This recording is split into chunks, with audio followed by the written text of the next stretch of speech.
back to Sticks and Strings. I'm Naomi.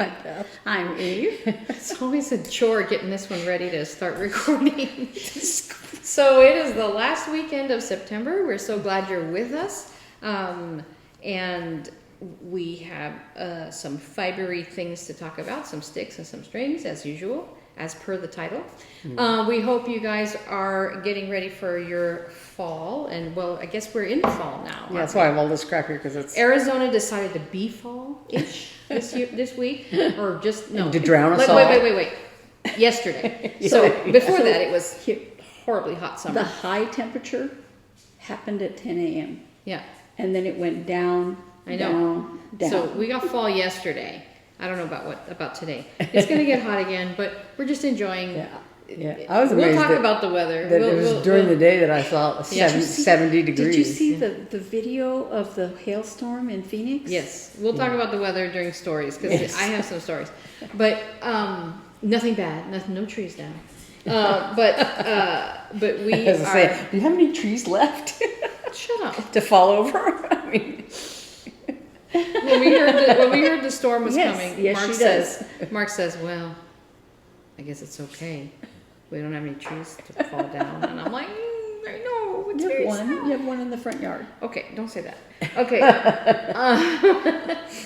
So grab your beverage of choice, your sticks and your strings, and join us for a little chat. We're just going to talk about all of our silly stuff as per usual. Thanks for coming back. Thanks for joining us. And I think Beth's going first. Yeah. I just forgot I was going to do this.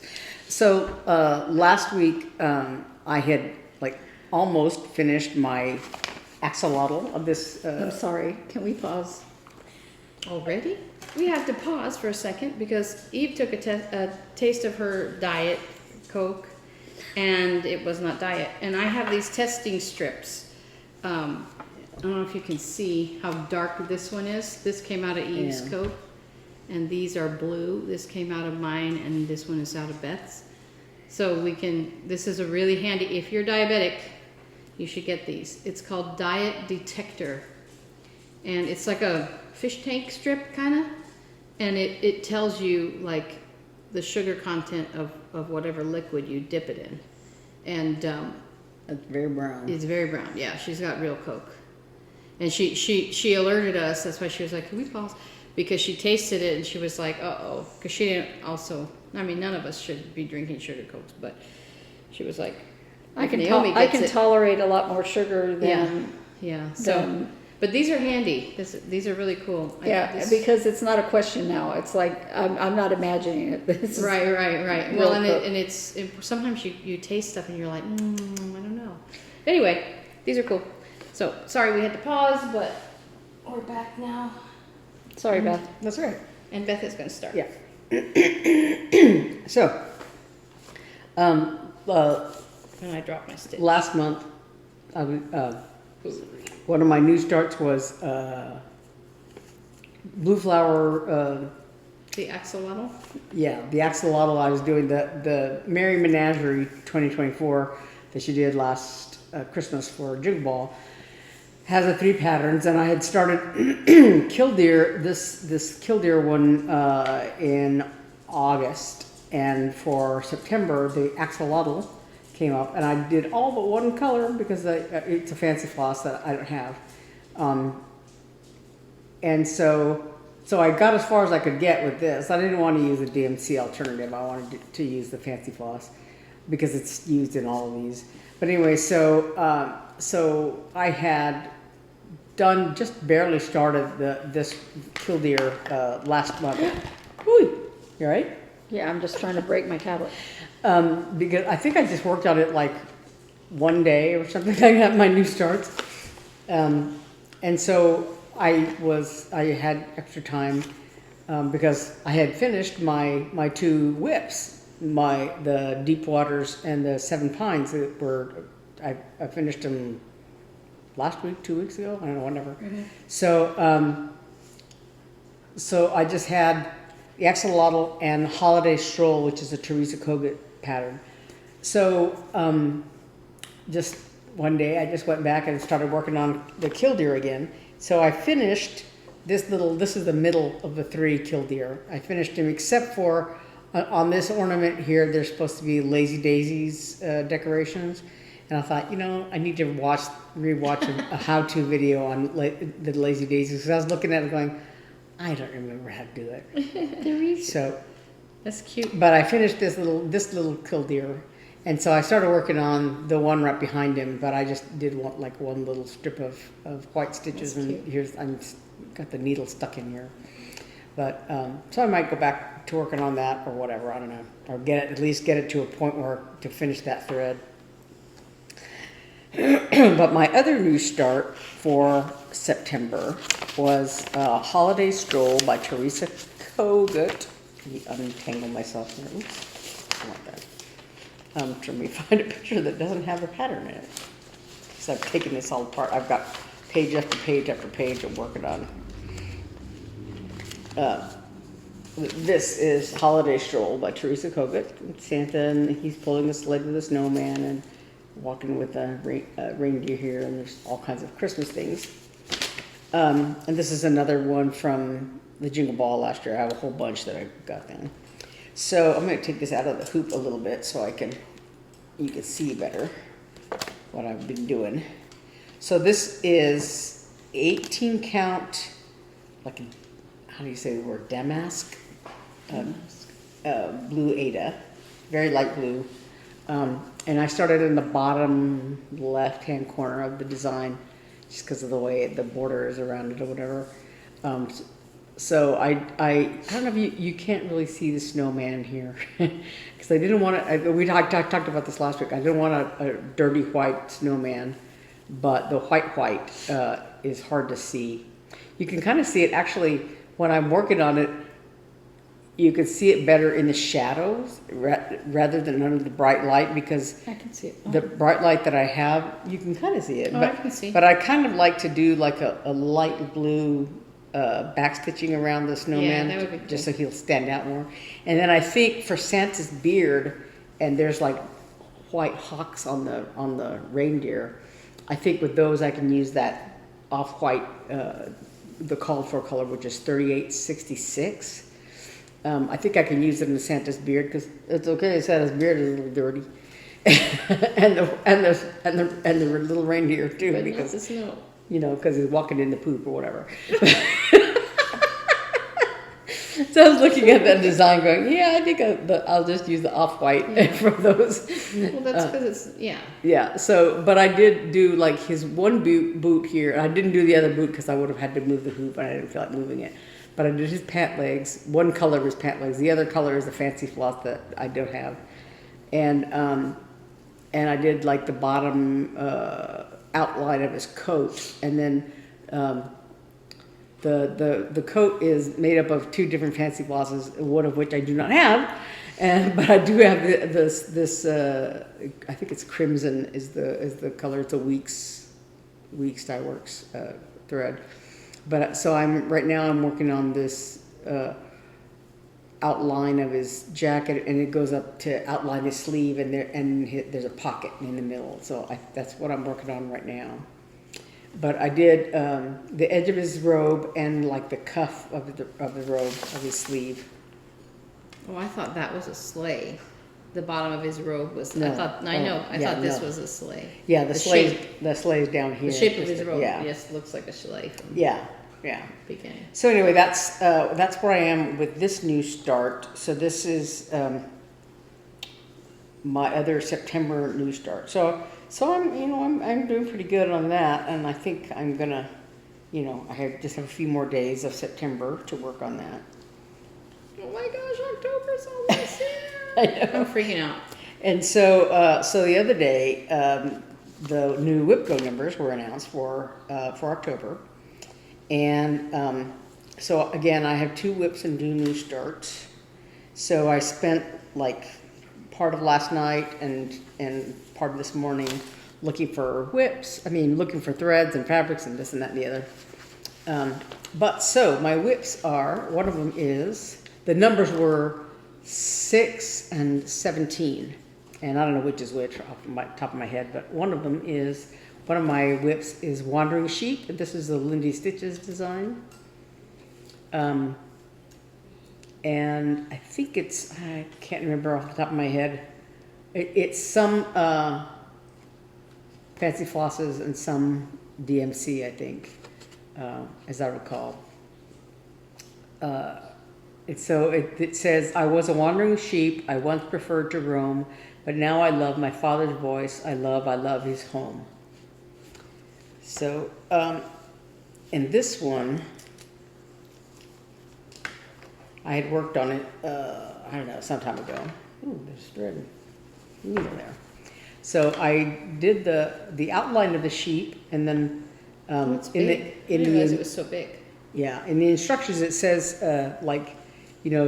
the easiest way to work on the sheep is to outline it, the body, and then to just fill in, and then you can put your initials on it. Like she has her initials in here on his little rump. So I did that. I did his face and ears, and then I did the outline of his body, and I put my initials in there. Is the initials cross-stitched, or are the initials Yeah, they're cross-stitched. like back-stitched on? No, they're cross-stitched. So, so I have like a lot of the body of the sheep to do eventually. But I did do some of the plants of the flowers on this side. Remember that snowman you made, Eve, years ago? Yes, it was like The dreaded snowman. on and on and on and on and on and on and on and on. The white, yeah. No fun, but the end product was very nice, but the process was like Cough pain medicine. in the butt. So anyway, this is where I am starting from for the month of October. And my goal again is 7 days, and we'll see how that goes. And then the other WIP for October is another one of these Cottage Garden Samplings, Year in the Woods. This is the ferret. And this one, the Wandering Sheep, is on 28 count Lugana that I dyed myself. And this is, I can never remember if this is 28 or 32 count linen that I dyed. I think it's 28, I don't know. It's 28, I think, that I dyed myself for these animals. And somewhere in here is the ferret. Here's the bear, here's the raccoon. No. Yeah, there's the ferret. Let me get a minute. Let me get the fabric behind him.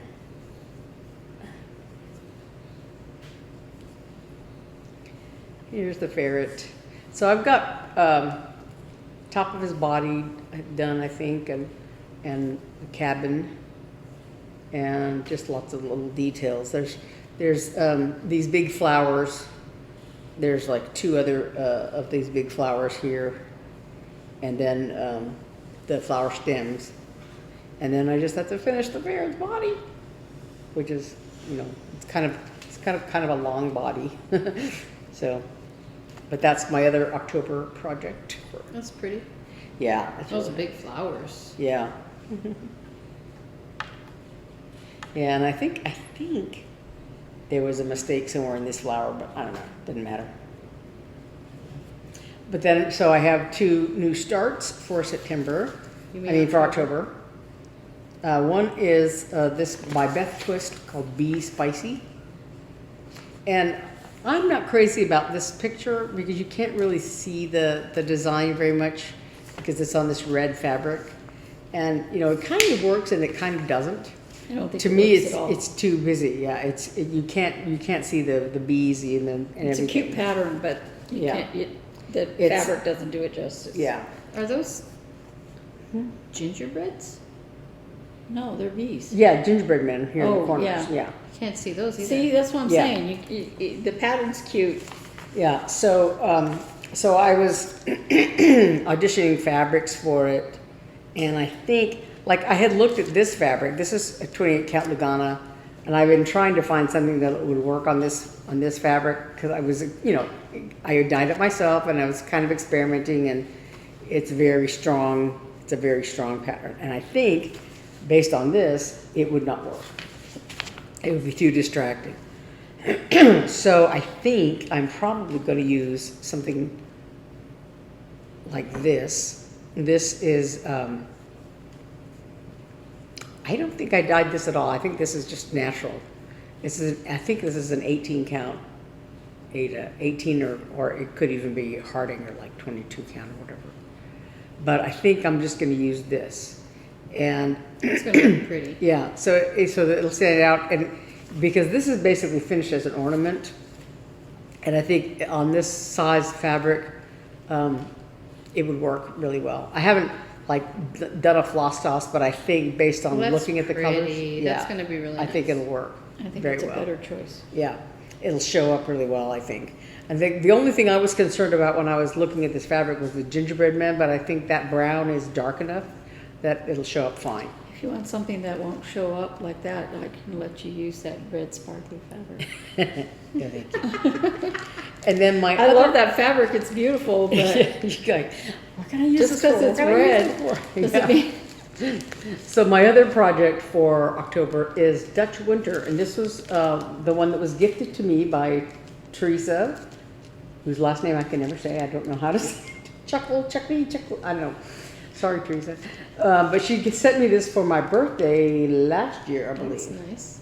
And she sent me the whole kit. So it came with this beautiful Wow.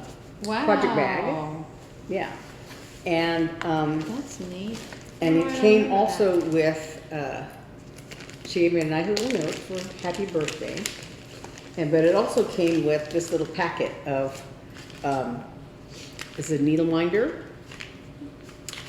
That's cute. And this little card, it looks like the card you get at the library, you know, when you check it out. Oh, yeah. When you check out a book, it has author, title, due date and all that. So you can write your, I can't get it out because of the needle minder. But you can write your, you know, project details on there.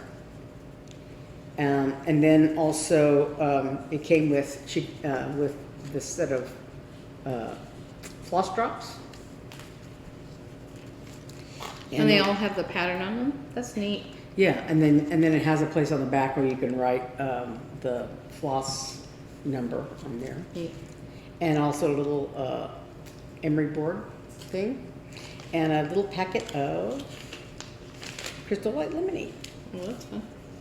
Yeah, so I had set it aside. I think, you know, okay, I'll put it on my WIP-GO board and work on it eventually. And then it just like would never come up and never came up and never came up. And then And it came up your finally birthday did. month. Yeah, for my birthday month.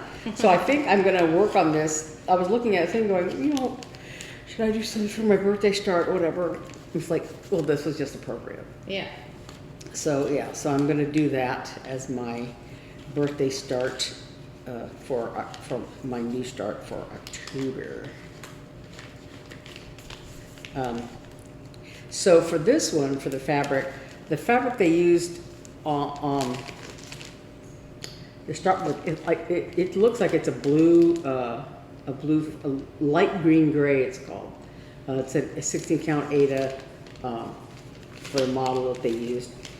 But if you look at it, you know, it's a lot of this is white because of the snow, right? So down here there's a big field of white, and you can't really see it because it's on this blue fabric.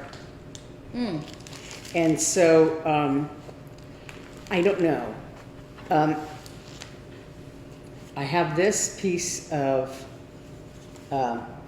Ada, but it's like not quite big enough. If I have like a 1 inch margin, a 1 inch margin, it would kind of be a tight squeeze, but it would fit. But I also have this, which is it's an 18 count Ada, and I dyed it with like tea and blackberries, and you can't really see it. It just looks like it's water stained. But I put it on this fabric as well. And now the white would show up really well, but it wouldn't look very blue sky.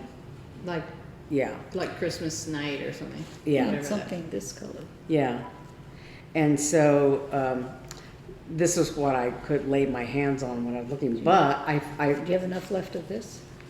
no, I won't have enough. This is one piece, and when I finish the holiday stroll thing, there'll be a small piece of it left, but not enough. Like if this was a little bit bigger, it would be, and maybe a little darker, it might work. But I'm gonna see, because I might end up just dyeing something. She looks at me because she'll have to come to my kitchen and dye it. Yeah. Well, we're gonna be packing this month too, so Yeah, so I don't want to make a big mess, but also I might, I was thinking about that, that blue and pink, well, this kind of fabric that I had, I used it for something, and I don't think the piece I have left is big enough, but that's an idea too. I was thinking about using that kind of fabric. But anyways, white does not show up on this very well.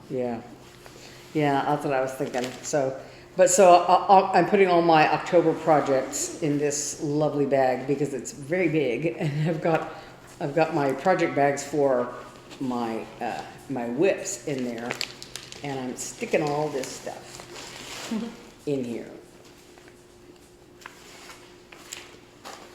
So this is all my October things I'm sticking in here. And I'll be working on holiday stroll while we're sitting here. But so that's me. That's you? That's me. All right, I'm up next. And I'm almost done with my row. I thought you would talk a little longer. This is the shawl I've been working on for the last, when did I start it? I started it at the end of August-ish. It's basically been a month. What? It's been about a month. It's been about a month because I started it before we went to the cabin, and we went to the cabin over Labor Day weekend. And I started it, I want to say, the week before. So yeah, it's been right about a month, which is probably the fastest I've ever done a project because these last few stitches are the last of the pattern. What? I've been playing thread chicken. Thread chicken. So I'm gonna keep knitting while I'm talking. The pattern ends here. Basically, it says you can end it here and bind off with a particular bind off, and then, but it says because this pattern was written for hand spun yarn, which is what I'm using. It says that was a dog, not me. It says that you can add.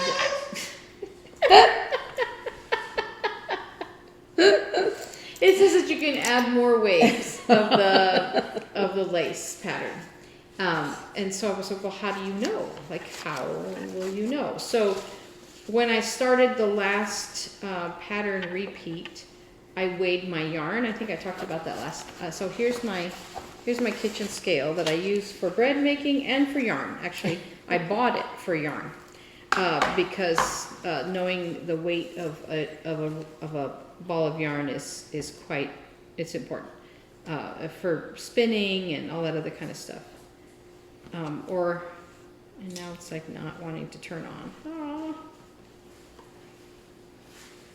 Oh, I wonder, I just replaced the batteries in this not very long ago. Doggone it. Because especially like if you have a ball of yarn and you want to divide it in two, so that say you can make 2 socks. If you have a 100-gram hank of yarn and you want to divide it into 2 50-gram balls so that you can make yarn socks, the best way is to just weigh it and wind it off until the ball sitting on the scale is down to 50. So I decided to use my scale, and before I started the pattern repeat, the ball I had, the remainder ball, was at 92 grams. And then as soon as I finished the pattern repeat, I weighed it again and it was at 70. So I determined that one full repeat of the pattern is 22 grams. And this is having you stop halfway through, and it says you can stop at row 4 or row 8. So this is having you stop at row 4 of the pattern repeat. And then bind off. So it says if you're going to add more, do it until row 4 or row 8, and that will get you to the right spot to bind off. Here, I'm sorry, I'm holding it upside down. Here is the shawl. It's going to be much bigger once it's blocked and off the needle, because you can see how compressed it is on the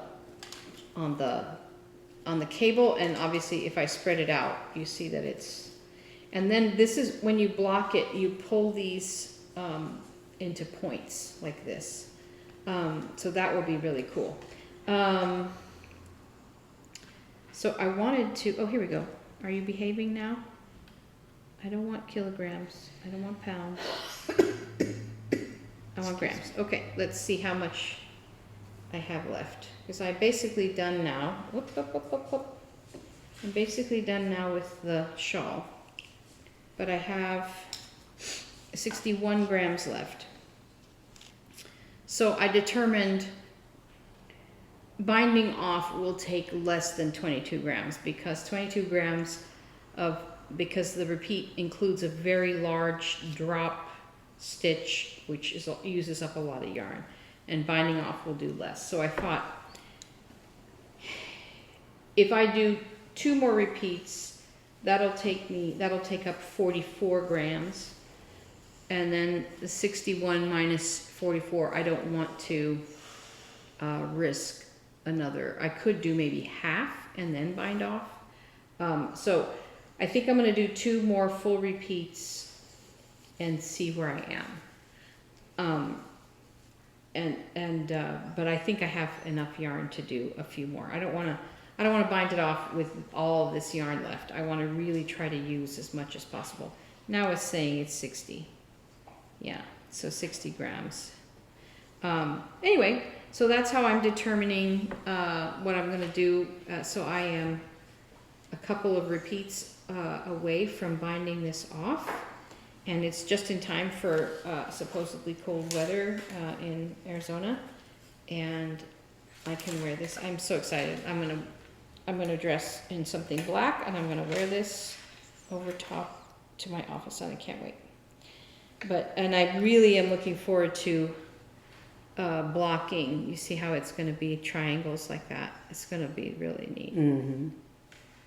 Really blocking it out and getting the stitches to really pull straight out. And The pattern will really show once you block it. Yeah, I'm so excited. This has been the most satisfying knit I've knit in a long time. In terms of my future projects, I have a couple things to finish, but I've been thinking a lot about a sweater pattern called the ranunculus.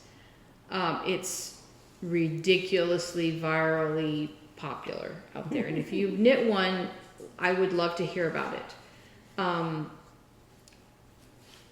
I realized why at first blush I didn't want to knit it, because the first time the pattern came out, it was only in one size. So it was very oversized and kind of blocky. And some of the pictures from that era of the pattern are not, I didn't think it would flatter me. But what's happened since then is now it's in 11 sizes. So you can pick how much positive ease you want. I do want it to be blocky. I mean, not blocky. I want it to be a little bit oversized to be comfortable. I don't knit things with negative ease. But, unless I'm knitting for my daughter who likes it. So I really want to knit, I've never knit a sweater for myself, if you can believe it. I've knit shawls for myself and things like that, but never a sweater. But I'm starting to, I've been watching videos about the ranunculus. And people love it because it goes fast, because you use big needles, and then you can use whatever yarn you want, and the yarn you choose creates the fabric. Obviously if you use a very thin yarn and big needles, you have a very loose kind of holdy fabric. If you use a larger yarn on the big needles, you have a more firm fabric. So, but as I understand, everybody knits, like no matter what yarn and whatever needles you use, you knit the circular yoke the same. And then from there is where you decide which size you're going to do, which I think is kind of cool. So everyone's like, you don't have to swatch, you just start doing it. So anyway, I'm really fascinated by this, and obviously I'm determined that I'm a process knitter, and I just like to try new things. And so I think this will be my new shiny toy when I am done with this. The thing that I will need to think about is what yarn to do. So I would love to hear if you have knit a ranunculus. You know everything I'm talking about already, and I would love to hear back from you about that, because I think that may be my next big knit project that I do for myself. And then I've been debating, like, do I make one for my daughter, who I love to knit for, who ruined the last sweater I made for her. If you've been with us a little while, you remember that story from It was last. such a beautiful sweater. Oh, it was gorgeous. She was probably heartbroken. She was sick about it. I was there in Boston, and she texted me the next morning. She's like, "Mom, can we fix this?" I'm like, "No, baby." It was such beautiful yarn. It was such a beautiful sweater. Everything about it. It was gradient. Remember that? Oh, it was gorgeous. Beautiful sweater. I've forgiven her. I was never mad at her. Well, it was just a mistake. Yeah, but I mean, it's like, things but happen. I feel like I owe her a sweater now, because so I'm like, do I make it a ranunculus for her and for me, and we'd have not matching, but similar sweaters. But probably for her, well, I would ask her if she would want. You did make a sweater for you once. I mean, it's not done though. It was gray. I started it. I unwound it. Did you? Mm-hmm. Oh, wow. Yeah, no, it was a sweater like Mary Lou's. Yeah. Like the one I made for my aunt. It was one of those. Oh. And when I cleaned out the room when Hannah was coming home, I looked at that yarn and I was like, no. I decided what I'm going to do with that is knit a bottom-up sweater for myself from Dad's? like a sweatshirt type, huh? Like Dad's? Kind of like Dad's, but like I think I'm going to do an I-cord bottom and I-cord on the wrists. I have a vision for it. In the book I have in sweater, what's it called? The Sweater Workshop. She talks about a hooded sweatshirt with a pocket. I don't think I have enough yarn for that, but I'm thinking about making myself a sweatshirt type, just like a nice big, bulky sweater That would be fun. with an I-cord edge. It's like a rolled, not rolled edge exactly, but like a rolled cuff on the bottom and the collar and the wrists. Just super comfortable. Just throw it over, casual. So I just decided I don't think I want a cardigan. I really wanted a cardigan for work, which is why I started that project. And then after making Mary Lou's, I realized I'm never doing this again, and I don't think I am. And if I did, part of the thing that stopped me in that is that I lost count, and because I lost count, it would have been impossible. The pattern is not easily countable. Mm-hmm. So because of the texture and the pattern, and I kept second guessing myself, and then I get into a spiral, and I'm like, it's just. That's why you did hers all. That's all why I once. knit hers all at the same time, and that was the best decision I could have ever made. The only thing you have It went left to do fast. on that is a pocket. Right. Sewing it on, the pocket exists already. Oh, pocket exists, so I just have to sew it on. So that it went very well. But then as I was making it, I thought, I don't know if I want it. So then I thought it was bulky and a headache. It was for bulky, you. and I You like couldn't it. take it places. Well, no, I'm just saying, like, I don't think. After thinking about it, I thought maybe I want a different kind of sweater for myself. So I decided, you know what? I'm just gonna unwind this whole thing and re-knit it. Pick a different pattern. And use it again. So, but then I thought maybe I really would like to make a ranunculus for myself, and I would really like to make it right now. Every time you say that, Ranunculus, it's a flower. there was a restaurant in Bloomington when I went to school there called the Runcible Spoon. I always thought that was something. But no, ranunculus is a Runcible. flower, and what's funny is my husband plays Baroque oboe, and there's a Baroque set of pieces for oboe that are named as different flowers, and one of the ones he was practicing was the ranunculus, and I was like, that is funny. So that is what I am up to right now. I do have to finish a couple things. I was going to ask you. And I got my sewing machine back this morning. I was So gonna it's ask back you and it's if all you- clean. If you still wanted that Hawk Run Hollow piece, that you took the one square out of it. I own it. What are Yeah, I you talking know. about?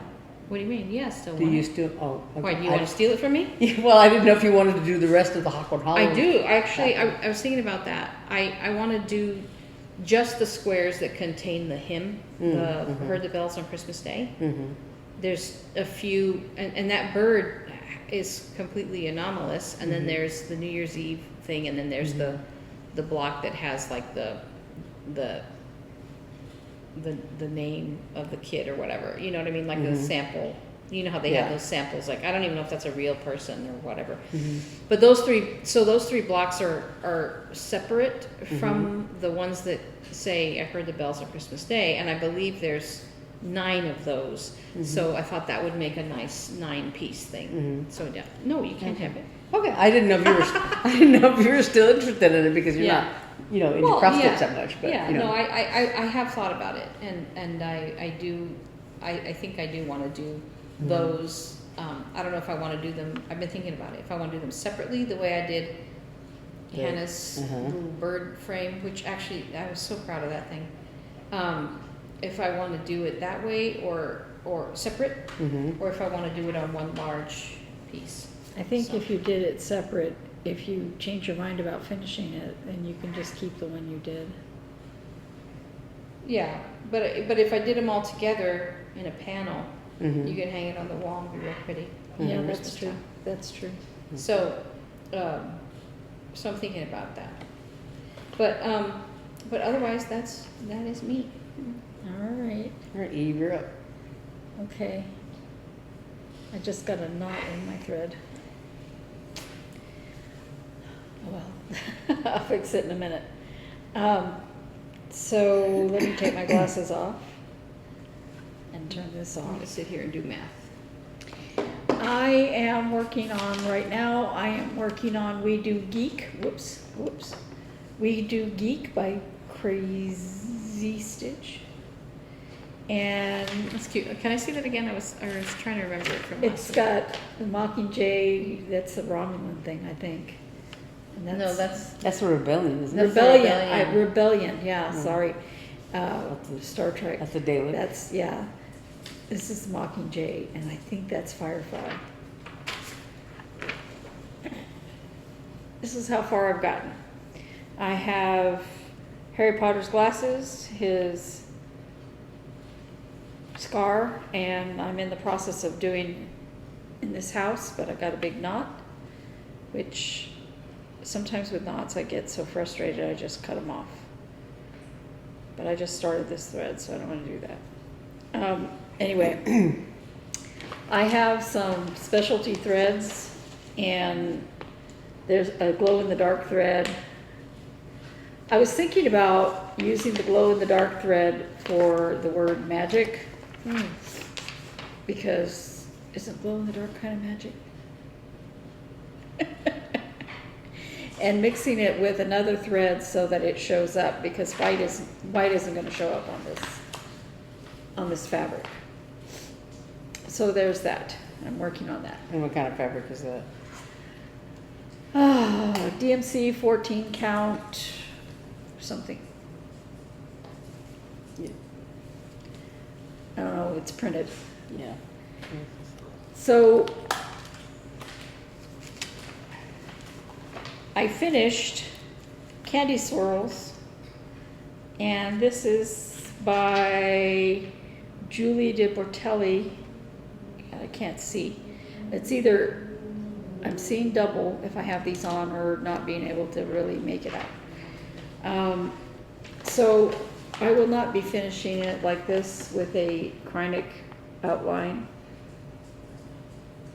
They finish it as a pillow? Yeah, All right. I do plan to do a pillow finish, but I'm not gonna trim it with Krynic for 2 reasons. I don't have fat Krynic like that, and in order to get it thick enough to use, I would have to like cord it or something, I think. I don't want to do that either, so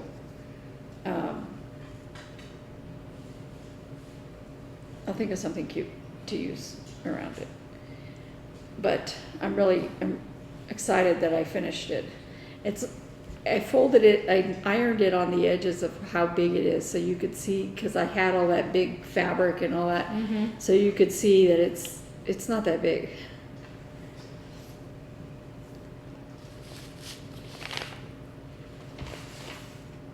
So my temperature chart.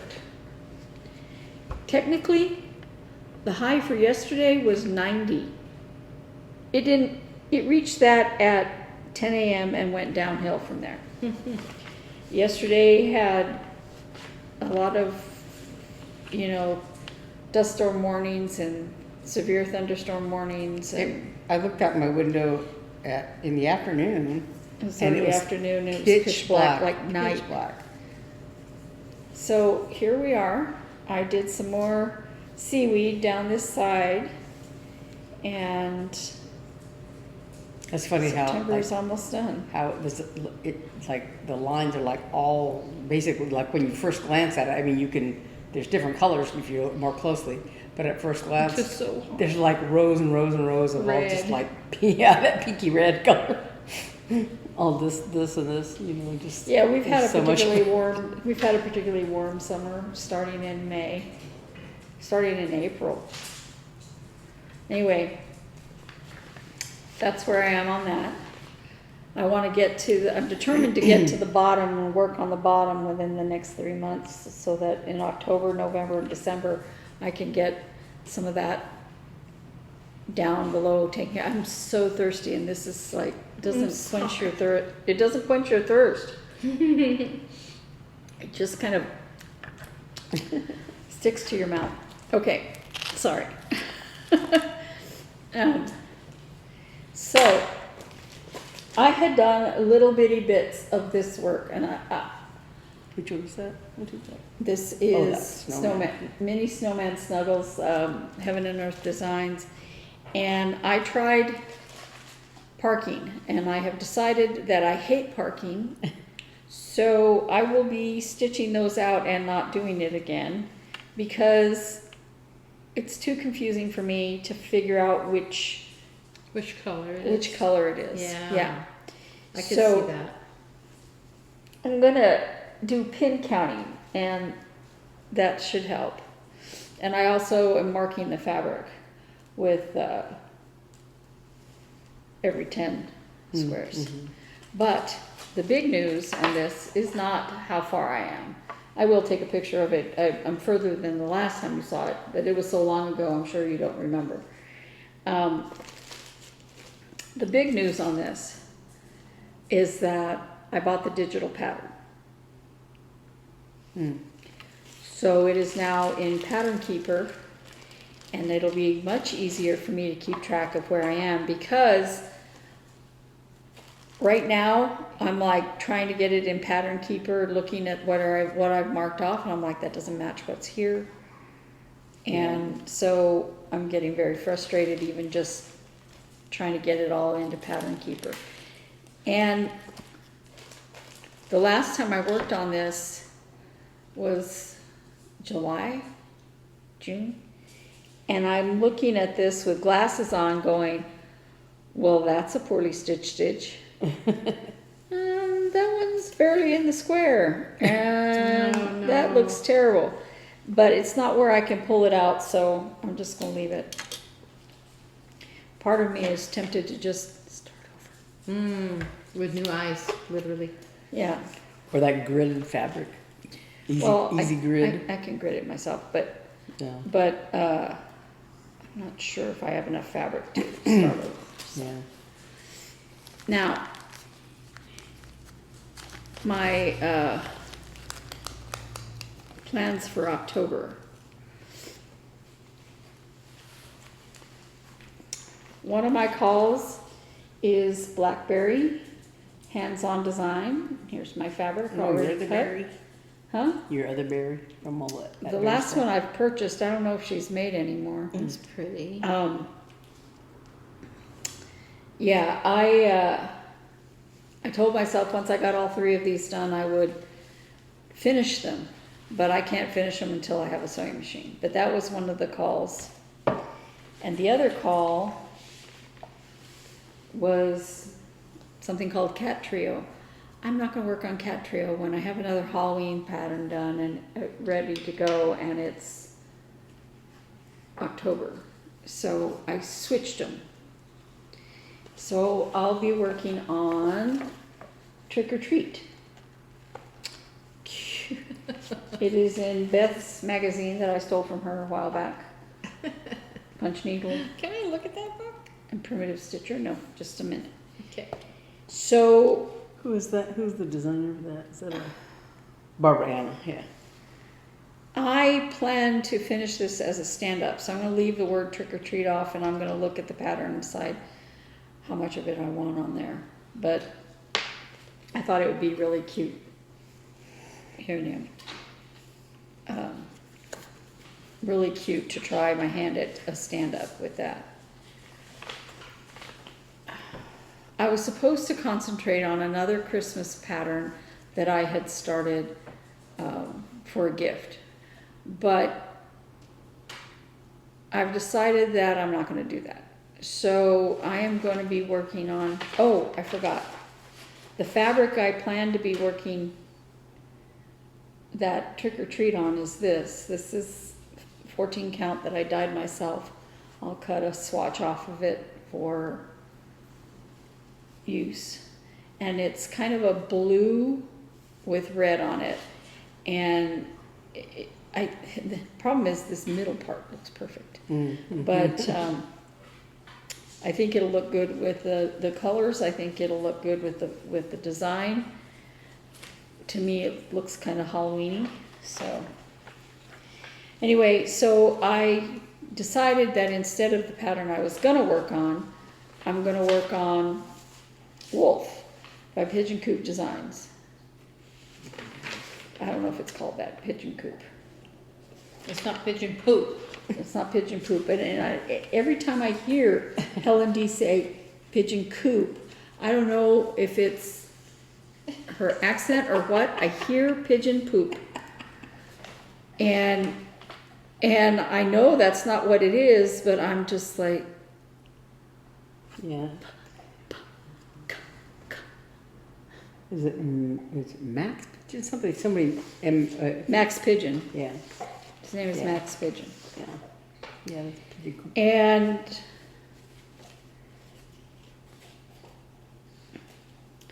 I am not very far on it. You can't see it, but I can. I'm going to try to fold this fabric in on itself. It's so stiff. It's not very big. It's neat. That's the wolf. Yeah, it's about 4 inches. Oh, I wide. thought It's that, a sky. I forget, it's a negative image. Yeah, You don't stitch the wolf, you stitch around the wolf. right. Ah. But it uses these purples and stuff, and it's Yeah. a circle. I've already got the circumference of the circle Oh, here. it's That's how small. little it is. Oh, I thought it was huge. Yeah, you'd think as small as it is, I'd be further along, but I'm not. You have to really concentrate because Yeah. you can't see these colors very well. But they look beautiful on the fabric. Okay. So I keep all of my crochet in this bag that I made. Nice. And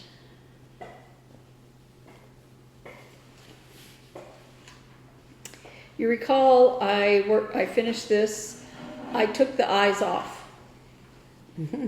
He's got a blind. I was able to fight with them and pull them off. So Yeah. how safe are they really? But I was able to take them off because I was like, really? I was like, but it won't lie flat if it's got those pointy things on the back. So Naomi recommended buying some buttons. I was like, that's such a good idea. Rather than crocheting eyes, I could crochet the eyes, but even now it's really hard for me to crochet with black. Maybe if the black I had wasn't fuzzy, but it's kind of on the fuzzy side. So, yeah. So I was gonna go yesterday afternoon to Hobby Lobby to buy some black buttons, because I mean, how expensive could they really be? And I'm sure they have black buttons, right? Mm-hmm. No black buttons. No. When I was ready to go, there was gale force winds and torrential downpour And flood warnings. and severe thunderstorm warnings, flash flood warnings. Stay at home unless you need to go out. Unless you're fleeing. Unless you're evacuating. Unless Yeah. you're fleeing from, yeah. And I was like, fleeing. Who uses the word fleeing? I don't know, but you know what? When some of those videos I saw, you know. Well, and So I when it didn't came go out, the dust storm warning thing came out right just after Robert left Just for work. after he left, I texted him. I said, please let me know you got safely to work. He's got to be out in it. Yeah. Yeah. Anyway, I have to get another set of eyes. What's that wrong? It's Chewbacca. Oh, first, when you first held up the back, when I saw it laying on the table, I was like, is that Pooh Bear? It's Chewbacca. Oh See, my this gosh, is how his, funny. This is his. Little bandolero thing. And so I'm supposed to crochet a mouth for him. I think I'm just going to put eyes. Put mouth on there.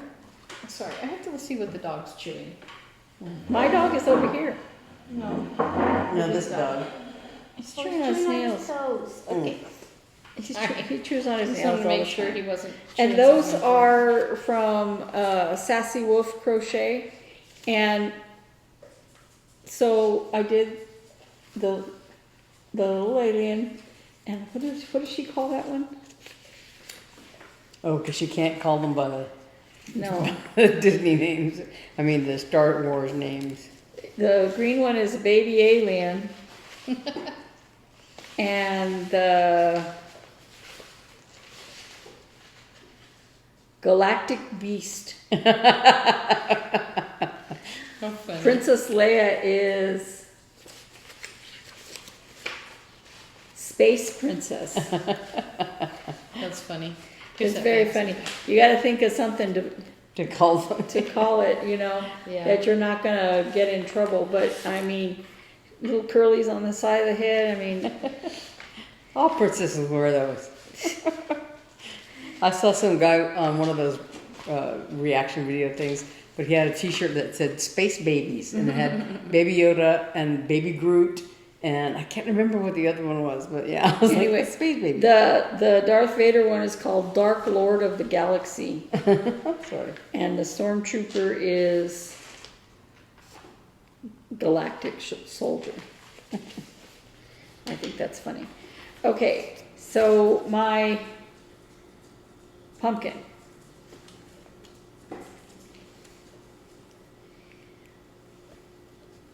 Now, it said to buy this color, but then it never told me to use it. And it said to continue in yellow here, and I decided to use it there. So, here I am. After this, I have a couple more rows of this, and then a single crochet row that I'm going to make all in this. And then I have to make the stem for turning this into a pumpkin. That's cool. I'm looking forward to it. Yeah, me too. I don't Hopefully, understand how it's going to work, but I trust you. yeah. And then my FOMO blanket. Tell me again why you call it FOMO blanket. Fear of missing out. I know, but why do you call it that? Oh, because I kept watching them make it and watching them make it, and then I was like, I want to do that. Okay. I feel. That's how I started in cross stitch. I saw them working on it, and I want to do that. So I finished the kitty cats holding hearts, which look really Oh, cute. that's really cute. Here it Kitty, is. the kitty cats holding hearts, and Move your hoop. so this is going to be one more row, two more rows, and it's going to look like a shingled roof. These little things will fold downward That's like a Yeah. gingerbread house. like a gingerbread house. Oh, I see. And the next row is going to be icing going down. Cute. Kitty cats. That's cute. Cats. I'm probably going to need more of this color of fabric. Yarn, because it uses up quite a bit of yarn. And How's your yarn winder? Your ball winder? oh, I haven't used it recently just because I haven't needed to, but I have tons and tons of balls of yarn. So, should I go into these right now? Yeah. Okay. So I have a bunch of patterns that I have finished working on, such as this. The dragon's is down here. It's not a dragon. It's a I phoenix. keep Phoenix. saying I know. that. I You, keep saying it that, fell. yeah, You the knocked phoenix. it down. Yeah, sorry. It was jauntily put. Can't see it on screen. Now they Sorry. it's scooted back. Yeah. So I'm giving away these patterns, and if you're interested in having it and not paying for it, I will mail it to you. And In the United States. yeah, just because that way I can predict on the price of the postage. Phoenix Biscornu, use Phoenix somewhere in your comment if you want to be considered for that. Plant pots, use cat somewhere in your comment if you want to be considered for that. So you're going to do a drawing A drawing. of everyone who is interested. Everybody who's interested. If only one person's interested, I won't draw, I'll just tell you one. These will go together, winter berries and autumn berries. So just say berry. And lastly, on this channel, I will be giving some more away on my channel. I'm spending a lot of money on postage. But I'd rather get these into a good home before we move and have them something I don't need to, Transport. I don't really need those, Yeah. These are going to go together. OMG, they got me a tree. It's just OMG tree. And Felice Naughty Dog.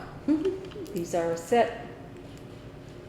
So these, just call them, use the word Pets. Christmas?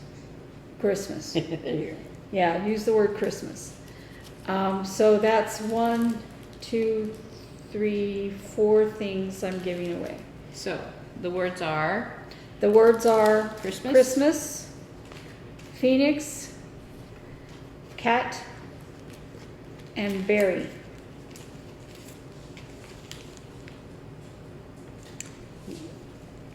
So use those in your comments, And- and she'll draw a name from those who are interested in each of those patterns. And I don't draw on my patterns. I don't write on my patterns. If I feel like drawing or writing on them, She makes a copy. I forgot to put these on. Oh. Your little ornaments. The OMG tree has the little tree ornaments. I forgot to put them on mine. It's already FFO'd, so. I wondered Bonus. about that. What? I wondered about that actually. I forgot. Well, that's a bonus. Yeah. So that's me. All right. So that brings us to our question of the week. Last week we wanted to hear your moving stories. Noreen shared that she moved so often that her sister said, "You just move every time the windows need washing." That was funny.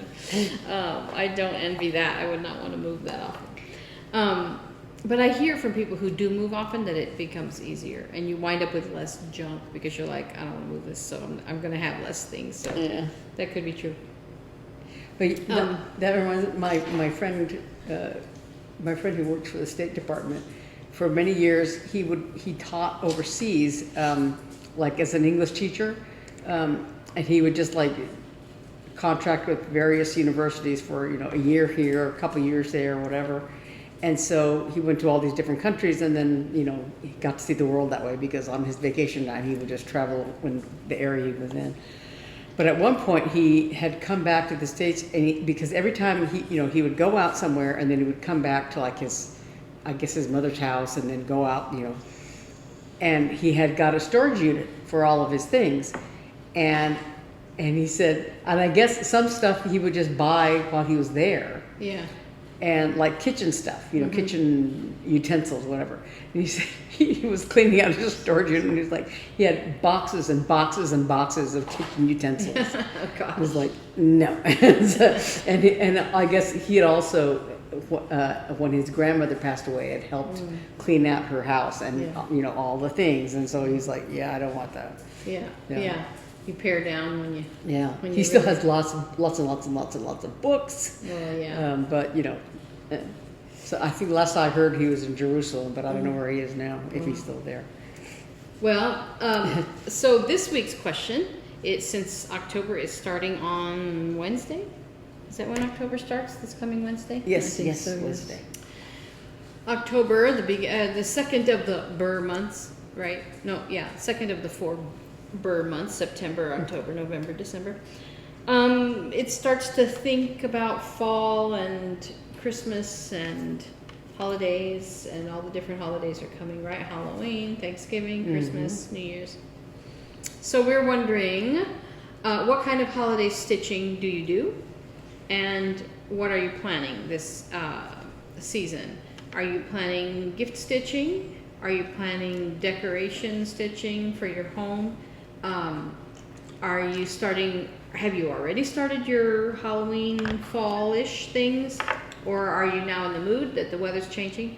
Or are you getting a jump on Christmas? So we're just really curious about your holiday stitching.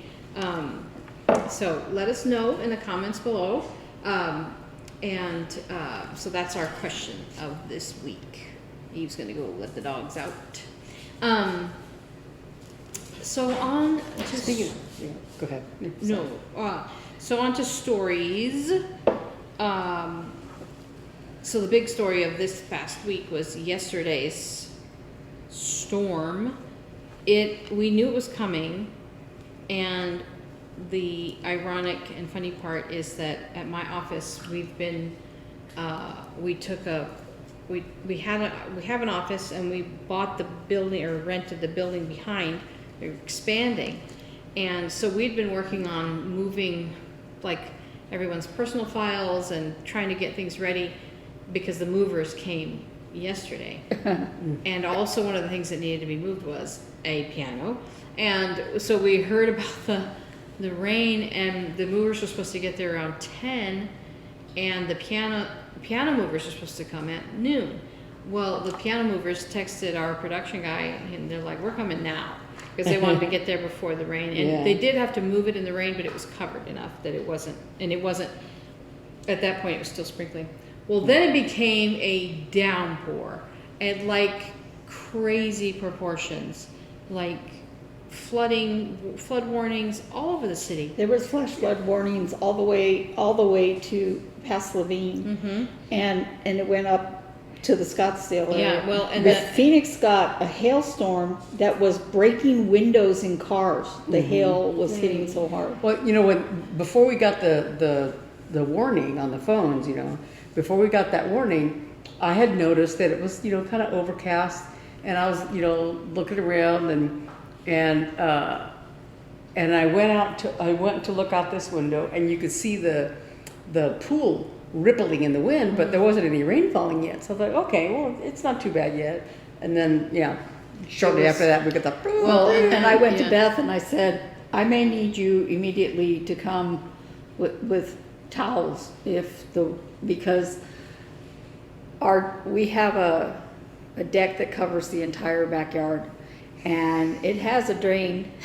It has drainage holes that easily gets clogged with dirt and leaves and stuff like that. And so the water just builds up when it rains hard like that. And I'm like, if it starts coming in the house, I'm going to have to call you. You know? Yeah, and so there we are running between buildings. Oh, dear. With furniture and everything. You know, there's like 2 sidewalks distance between the closest doors, but then for a lot of the furniture, they had to go out and around both buildings and into a different door. And so one of my colleagues' desk, they're like, we need to get towels in here and get them, because the desk was on its side like this, and like when we turn it over, it's gonna just pour water out. And it did. It was like all over the floor, and yeah, it was a mess, and slipping on the tile, and like It's not like at a running in and home out. where you have a lot of towels. right. either. Well, we did. Fortunately, we had production towels, and you know, just as I was saying that, I was thinking in my mind I was going to offer to bring them home and wash them, and then they were all on the floor together, and then I was like, I completely forgot to. I'm assuming somebody picked them up, because now that I think about it, when I was sweeping later, they weren't there. But yeah, so it was just like kind of a big mess. But it was fun because we kind of bonded as a staff. Like we were all, and our CEO had called like to everyone, even if you're not moving, everyone needs to help. And we were doing a combo between moving some people from one offices to another, and then across the way, and then some people in the original building from some offices to other offices, taking their place. Like everyone was doing a little switch around. And then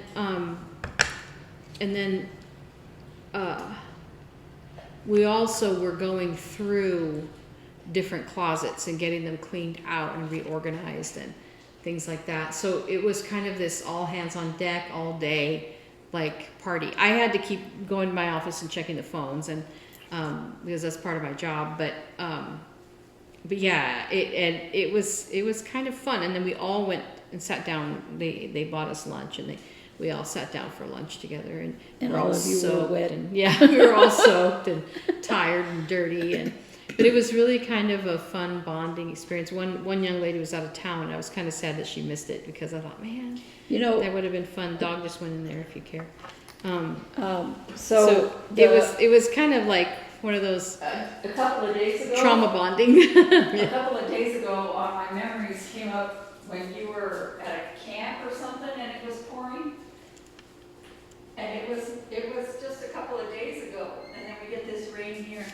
Oh yeah, when I went to that it was an orchestra camp. It's an orchestra retreat for the youth orchestra. I was there, and I got so soaked, and I got completely. Oh, that was a disaster. Yeah. Yeah, but I mean, that was like same time of year. around the same time. Yep. End of And September. that major rain that we had where there was a river in front of my apartment, Yeah. it was also in September. But it was kind of fun in a way. Like the storms weren't fun, and it wasn't fun to be wet and everything. But when you go through that kind of thing together as like a staff, we were like really bonded.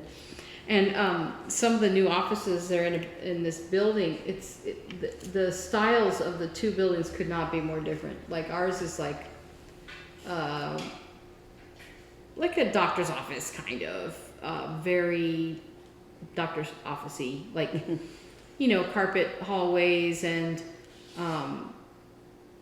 the offices have solid doors, but they all have like a frosted glass, like kind of window, and then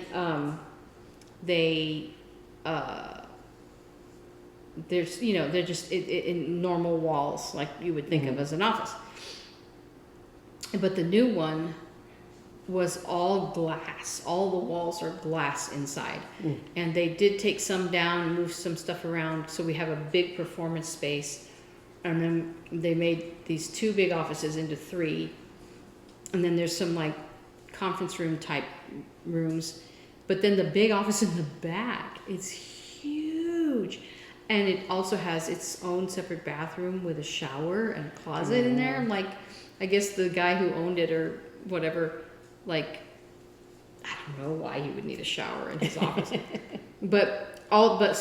then they have giant windows all along the side where the offices are. I'm kind of jealous because where those windows look out is into a green belt. Yeah. Gorgeous. But so we're all in my friend's office. He has the big one, and we were in there talking and talking about, oh, what a beautiful view, blah blah blah, and all of a sudden, bam! A bird hit the window. Oh. It didn't fall. They watched it fly away. Yeah. And then we were laughing because his door is a barn door. It's a big glass barn door. And he goes, I know at some point, now he has a placard with his name on it. He goes, I know at some point I'm going to walk into this glass. And I'm like, do we need to get you some butterfly stickers? And so we were laughing about that. And I was like, no, actually we're going to get you a sticker of a bird like this. Well, I was on my apartment in Little Rock.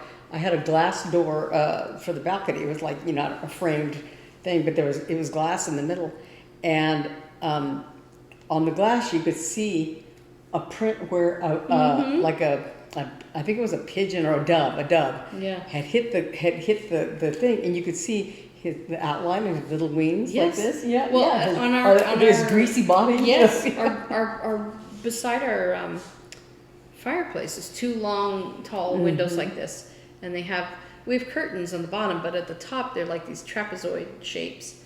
And one day a bird hit there, and in certain light you could see, his little body, like the wings and the tail and everything. It was so funny. But I feel bad for them, but also it was so strange. When we moved our office building, we were in a rented building. It was like a U-shaped thing, and we rented part of the building, and some other company was in there shared with us. But we eventually built our own building, and we had a big moving thing there, and we went from like some scrubby. I don't know when this building was built, in the 70s or something. It was old and gross. And then we had this brand new, it was still, you're still in cubicles and whatever. Yeah. But it was nice that now I was gonna say when we moved. At first, I was in like an office cubicle thing, but it was nice because like I sat with my back toward the room,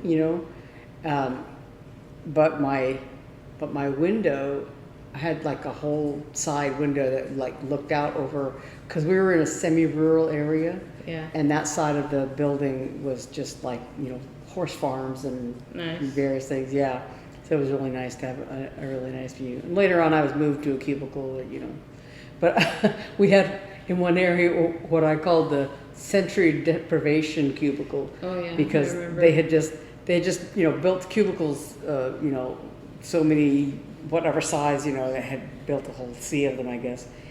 But there were big pillars, that to support the roof, whatever.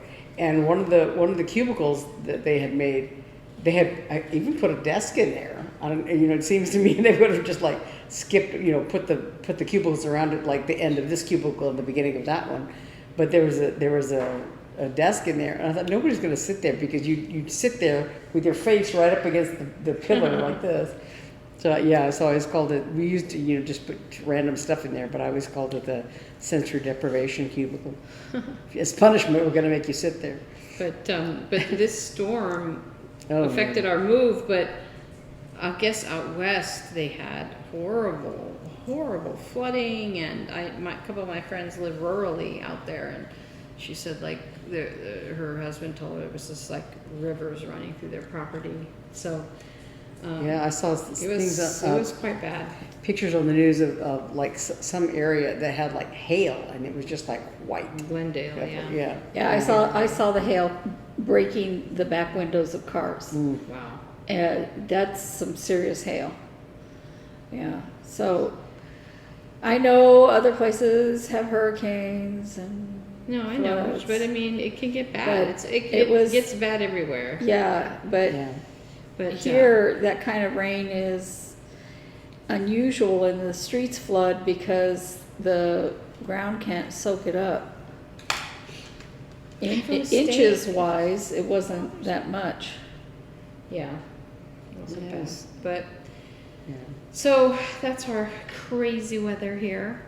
But both of you have pet stories, I hear. Yes. Yes. I'll go first because mine's relatively minor. But, you know, my cats, I have what I call a mani-pedi party for them because they, you know, after a while, of course, their claws, be indoor only cats, their claws get a little long and they get hooky, as I say, because like they'll be walking across my bed and like Puck will get his paws stuck into the blanket or my pajama, or he'll put his paw on my face, you know, affectionately, and he'll go and poke me with all his claws. So every once in a while, you know, I'll grab them and trim their claws, and usually they're, you know, like Puck, you know, kind of cusses his way through the process, but he's pretty good about it, and Snug, you know, doesn't really, you know, react much, but Puck has not so much on the one claw, but he's got one claw that's a little bit this way, but his thumb claw on his left paw is like, it looks like a scythe. It's flat and very curled instead of being just a hook like this, right? So it's very flat, almost a disc. And last time I trimmed it, I think I didn't trim it enough because it's very thick and hard to cut and everything. And so this time when I looked at it, it was curled around and it was up against his paw pad. And I thought, I've got to cut that back because it's going to grow into his thumb and into his pad and be very painful. And so I have various tools, right? I have a regular nail clipper that I sometimes use just, you know, because if I just take it off the tip of their claw, you know, it's enough, it's good enough. But I have a heavy duty clipper thing that, you know, it's got a big wide clip handle, but it's got like a basically a razor cutter thing, but it's very sharp and very quick and can cut through that real thickness. But I couldn't get it at the right angle with that weird claw of his. So I have another clipper that, like, I think my podiatrist has something like this. It's just a little handles, but it has a little, you know, trimmer thing. And so I used that, and I was like trying to, you know, get it in there and clip away some of the edge of his claw, and before I could get the big one in there to do a good clip. And I'm trying to, you know, like eye it very carefully because, you know, with the cat claws, you have to avoid the quick, yes, because their toenail will bleed or whatever. But so I was trying to do all that, and then he's like kind of fussing and objecting to it. And so somewhere in the process of using that trimmer, I poked his toe, because before I knew it, there was a little bit of blood, and I'm like, I'm so sorry. I've never cut. She was yelling at that cat, and Hank so goes down the hall like, yeah, and she comes back and stares at me like, don't you hear what's going on? But so at one point he was very mad, and I think it was, I had just done the one paw, and I was trying to get him in position so I could, you know, do that weird thing. And he's like fussing around and twisting, you know, and like, you know, trying to get him back in position before, because usually, you know, I used to, once upon a time when he was a baby, I could hold him like a baby and do his claws that way, and he would not object. But once we got Snug, he doesn't let me turn him that way, and so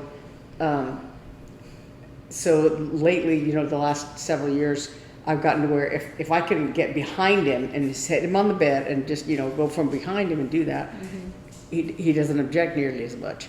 But because I was wrestling with that thumb, I couldn't get a good look at it, and I was in and I poked him, and, you know, and so I at one point he kind of got up, and so he and I were wrestling on the bed, and I felt like on my hand, and I looked at it, and there's like a big bead of blood there. Oh, So jeez. he was bleeding, I was bleeding. It was just a big mess. Fortunately, I had like a napkin handy, so I'm like, because I thought, okay, I'll just, it's just a little bit of blood, I'll get that. And then like I looked at it again, it's like there's another big blob of blood there. Jeez. Oh, so yes, we had a bloody, happening in my room.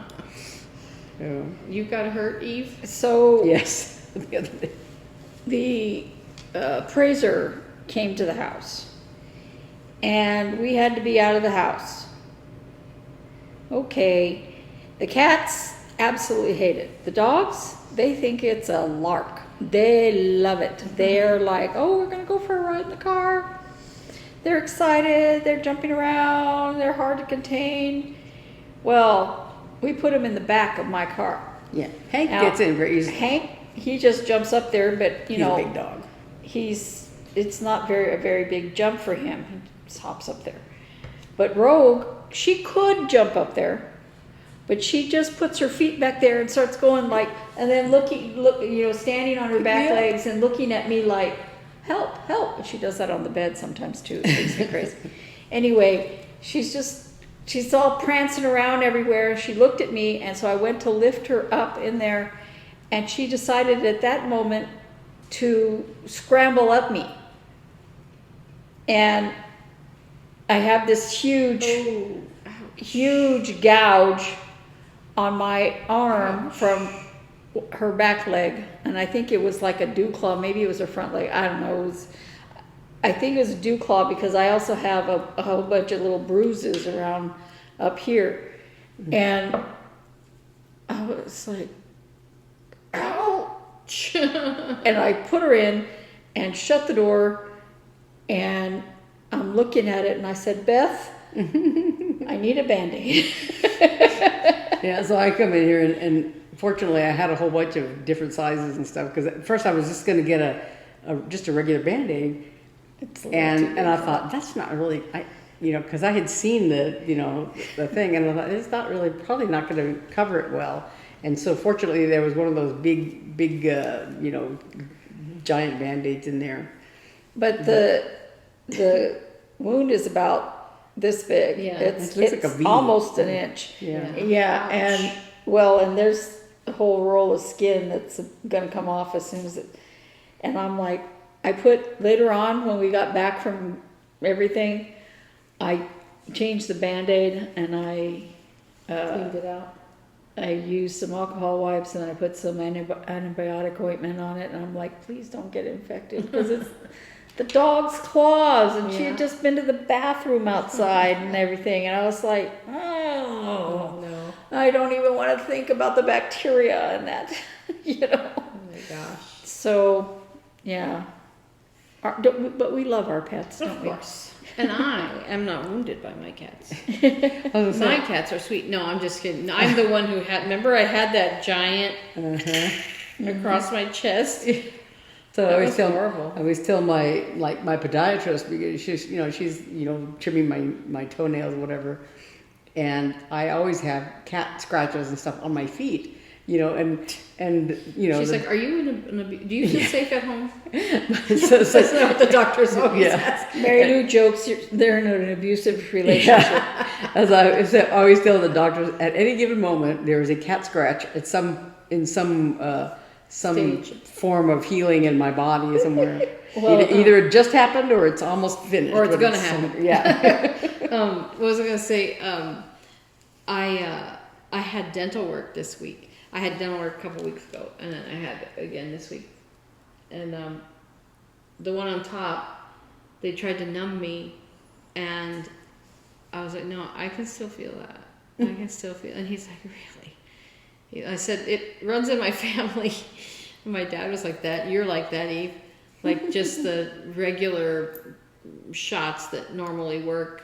I mean, it wasn't like it wasn't numb at all, but I could still feel. For me, it was like it wasn't numb at all. But my dentist said that is the amount of caffeine that you take before you go, and they said if you take a Tylenol or something, a systemic pain reliever, that those work better. That it helps. Well, that could be, but what was funny was he did this past week. He did the bottom lip, the bottom, and he's like, for this one, I'm going to do a nerve block. And I was like, I really would rather you didn't tell me those things. I didn't say that to him, but I'm like, please don't tell me. Just do it. I don't want to. And he goes, so you're going to feel like shocks across, you know, and it'll come right to the half and everything. And so, but I also wish he wouldn't say, "Is that hurt you? Is that hurting you?" And I'm like, "Is this supposed to be hurting me? Don't tell me it's not. just do it." He's very sweet though. He's like, and he's always like, he goes, "I see your finger coming out," because he's like, if you hurt, raise your left hand. And so if I move, he goes, "Is that hurting?" If I just move my finger, he goes, "I see your finger coming up." He's like so doesn't want to hurt you. He's so nice. But it was funny because he did the first injection and he walked away and he's like, "I'm gonna let you marinate in that for a little while." And then he came back and he goes, "Okay, I'm gonna do the second one." And that one I could still feel a little bit, and he was like, "Oh, okay." And then he's like, "All right, so it should be completely dead, like you don't." And I'm like, because I would. You know how when you're touching something that's numb, your hand is giving information. So you're like, okay, that. So I would get like my glasses or my phone or something and put it. I'm like, no, I can still feel. And he's like, really, you can still feel that? Does it feel different from the other side? I said, yeah, it feels different, but it's still alive, like not completely dead. And he's like, he goes like, okay. And then he's like poking on my. He's like, can you feel this? I was like, no. And he's like, okay, you're ready. Well, then by the time he was done, then my mouth felt completely numb. So he told I said, now I feel like completely dead. And he's like, ah. So he said, put a note in there that she needs to sit for 15 minutes after. That like it takes a lot longer for it to affect me. And then the whole night I was like, because it was welcome to my world. So he kept injecting numbing agents. He kept trying, different areas. And I could still feel everything. And he said, I could inject you more, but at this point, it might be less painful for you, because every time they inject you, you feel it. And he said, at this point, it might be less painful for you if I just do the work. So he did. And it was not where I didn't feel it, but it wasn't where I was in screaming pain, but I could feel it. I could feel everything he was doing. So later on, I didn't have dental insurance anymore, and I went to a dentist this was in Albuquerque, that was for people that didn't have dental insurance, and you paid $75 or something, and you waited forever and to see them for whatever, and they determined that I needed I thought I needed a filling, but they don't do fillings there. They only pull the teeth. Because people who can't afford dental care don't deserve dental care. They deserve you just making them with no teeth. And so they numb me, and I knew it wasn't numb, and I was already traumatized by what had happened before, so I was worried about how much I was going to feel, right? And he didn't ask me anything. He comes in, he goes, okay, we're going to just pull that tooth, and I swear I thought he was going to climb on top of me to do it. I mean, he just came at me, and I was just like, whoa, whoa, whoa, whoa. Because I was scared from past experience and all that. And he's like, well, if you're not going to let me do it, then, you can just go. Thank you. I'm not going to let you do anything. And I'm like, I'll be calling my dentist again. And I called him and said, I'm going to have to self-pay, but if you could just tell me, And he put in a filling. Yeah. He was such a good dentist. Yeah. The guy I see is the best. He's so sweet. I remember when I guess it was when I was still in college, or maybe, I think because before I went to graduate school or something. Anyway, I was at the dentist, and they were gonna take out my wisdom teeth on one side or whatever. But I remember him saying something like, because I was, getting numb or whatever. He's like, yeah, I could pierce your ear right now and you wouldn't feel it. What's so funny is that, because that's how I was supposed to feel. But I didn't until like way after. Then all night, like my ear was completely numb. Yeah. But it was funny, the first time with the upper one, he had this thing. He's like, okay, we're going to try this. This thing. And it's like I guess it's like what they call, I don't know if they call it a dam or whatever, but it's this big thing they stick in there. So to that keep your stuff doesn't tongue- go. Yeah, to keep your tongue out of the way and everything. And they put it in and I was like, Keeps crack from going I down your could not throat. I couldn't tolerate it. And because and the one that I've not seen that before. And he kind of said it was new or whatever. And he tried it in there and I was like, I can't tolerate it. And he's like, that's okay. So he used a regular bite guard thing. And I said, I'm sorry, you can't use your new toy. And made him laugh really hard.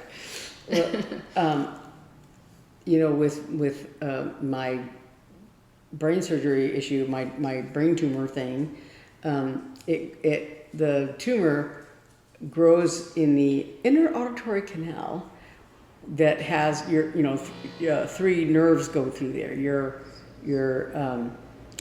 hearing nerve, your balance nerve, and the trigeminal nerve, which is your facial nerve. And so a lot of people have like nerve damage either from the tumor itself or from the surgery or whatever. So when I had my surgery, the type of surgery I had enables the doctor to see the facial nerve best, but you sacrifice your hearing and balance nerve on that side. But so I have like some numbness from the tumor, but I think it was from the tumor itself and not from the surgery. But so like this side of my face, like from down here, from my cheek down to like the edge of my jaw is slightly numb. Like, there's less feeling there. Like I can feel that I'm touching my face and I can kind of feel inside that that there's stuff there, but like if I were to get a piece of ice or something like that and try to bite down on it with these teeth, it's like there's a gap. Like I can tell there's a gap between my teeth, but I can't feel the piece of ice, and I can't feel if there's like food or whatever. I can't differentiate between food and biting my cheek or my tongue, so I actually just don't chew on this side of my mouth. And it's a weird, like I can feel like down here very, very easily. So like sometimes I'll be doing something like brushing my teeth, and if I'm not looking, I'm not paying attention, I can start dripping toothpaste down here, but I don't feel it until it gets down here to my jaw. So it's very weird. Or like if I'm eating something with sauce on, or pizza or spaghetti or something, that if I get any right here in the corner of my mouth, I don't feel it until it gets down here to my chin. So I'm like always obsessively wiping the side of this corner of my mouth. But when you were talking about having a nerve block, some time ago, a couple of years ago, I had a cyst that here on the back of my hand that I decided to have removed, and so part of that procedure was they did a nerve block, and so they did the nerve block like in my armpit, so my whole arm was numb, right? And so it wasn't bad for the surgery, but then like afterward, it was just an outpatient thing, and so afterward I was trying to get in the van, and because I sit on the passenger side, what I would usually do is I would push myself, put my hands there and push myself into the van or whatever, but I couldn't. This arm was like a useless thing. It was like a piece of wood hanging off my shoulder. And so I'm like, the nurse, was out there trying to help me, and we're like there's the handle, I'm having to pull myself in. It's like I could not, because I kept trying to use my arm, and it's like, it was absolutely useless. I couldn't feel anything, I couldn't do anything. It was like, this dead thing on my arm, on my body, like, On the other hand, during my eye surgery, I was wide awake and felt nothing. That's weird. That freaks me out. I used to watch that. He just kept saying, look straight ahead. I used to watch that operation show on television. It I don't was want to hear years that. and years ago. It's gross. And they were doing something. They were doing a lens replacement on this woman, I guess. Yeah. And she was, of course, wide awake. And she had like plastic all over her, except for the eye, you know. Yeah. She had plastic all over her body. And they were showing, and I'm like, oh my God. I can't watch It's so gross. But, you know, it's like when they tell you to lie still and hold your breath is exactly the time I can do neither. You know what I mean? Like, it's like, I can't be still. I can't. Or you're in an MRI and you're like, you start getting itches and stuff and you're like, okay, I'm just going to will them away. Well, so when, you know, I'm not claustrophobic or anything. I've had like a bazillion MRIs. You know, people. I'm on this message board, you know, for ANs and you know the support. And so people are always asking about, you know, MRIs and all this stuff. And they always ask you when you're preparing to have one, you know, are you claustrophobic? Blah, blah, blah. And so I'm not. But the only time I've ever felt claustrophobic at all was when I was first I had been diagnosed and I was going to have radiation treatment on my tumor. And the kind of radiation I have, you know, it's done over several sessions. And so they make a little mask, a plastic mask for you to wear that they can snap onto the table to hold your head still and everything. And so when I went to have the mask made, you know, they have you lie down. I think they make one for the part of it for the back of your head, and they just like melt it in warm water. It's not hot, you know. They don't have to melt it. But so they formed it on the back of my head, and then they do the same thing for the front for your face, and so it's like a lattice, thing on your face, and It's they not like and they Man make in the Iron Mask. Yes, very much, because they actually make like a face thing, you know, like with a hole for your mouth and a hole for your nose and holes for your eyes, and then they put the lattice thing on top of it, I think, or something like that. But so you're lying there, and so this thing is on your face, you know, and I'm like, I can breathe, it's okay, there's nothing's blocking my airway, I can breathe. You know, I really had to think like, you know, my way through it and like talk myself, you know, to tell myself it's okay, you can actually breathe, it's not, you know. But that was like that moment, and because I thought, you know, oh my God, I'm gonna have to, you know, snap into this thing every day for the next like 30 sessions or whatever. Mm-hmm. And I just like, I thought, I can't do this, I can't do this. And then like, you know, it's like, okay, stop.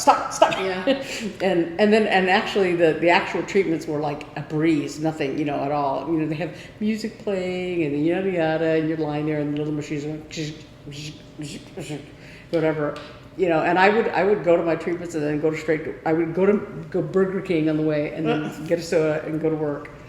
But yeah, but for that moment though, I was just like panic stricken when they were putting that thing on my face. I don't remember why I was having an MRI or something. But I started to get like an itch here and an itch there, and I'm like, I don't want to move because it'll, you know. Yeah. So then I'm like, okay, it's not an itch. I can actually just mentally will it away. I do not have to scratch it. I do not have to do that.